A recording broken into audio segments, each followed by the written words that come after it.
Adding or changing clefs on a staff in Sibelius is a very simple process. You can work with clefs in all of the same ways that you work with other score objects. You can load clefs into your mouse and click them onto the page. You can make an object selection and have them appear next to your selection. Or you can make a range selection and create a restorative object situation with two different clefs on the same staff. The shortcut key for clefs is Q.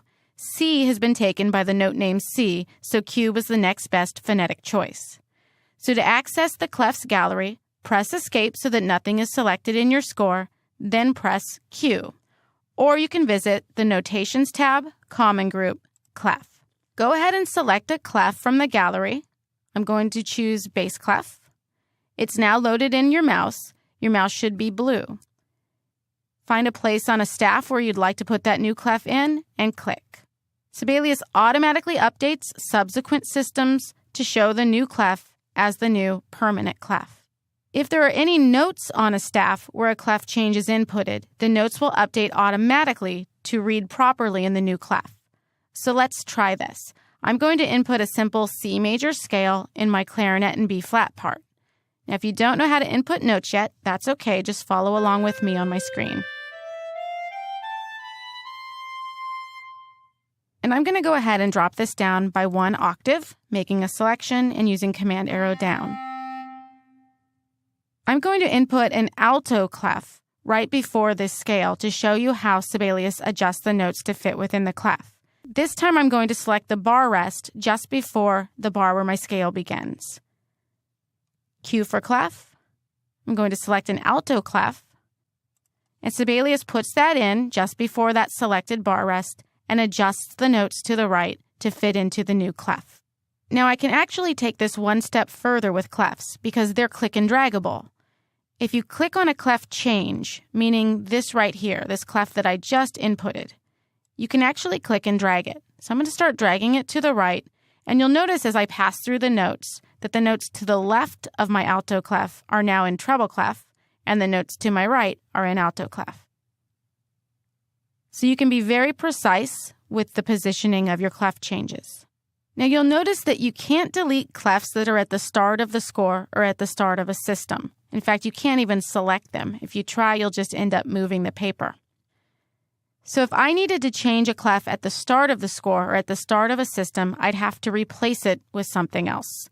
So if I press Escape, Q for clef, I'm going to load a bass clef into my mouse. And if I want the oboe to begin in bass clef, I would just hover over its existing clef and click.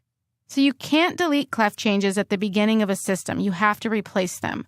But you can delete clef changes where they originally appear within the staff by selecting and deleting them.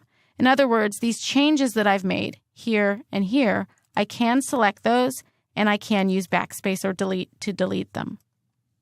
You can also use Sibelius's restorative objects feature with clefs.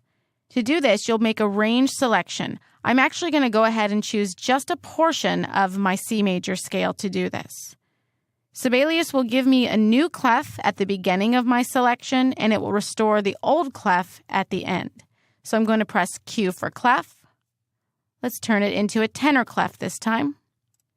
And now I've got a tenor clef at the beginning of what was my selection, and Sibelius has restored my treble clef at the end.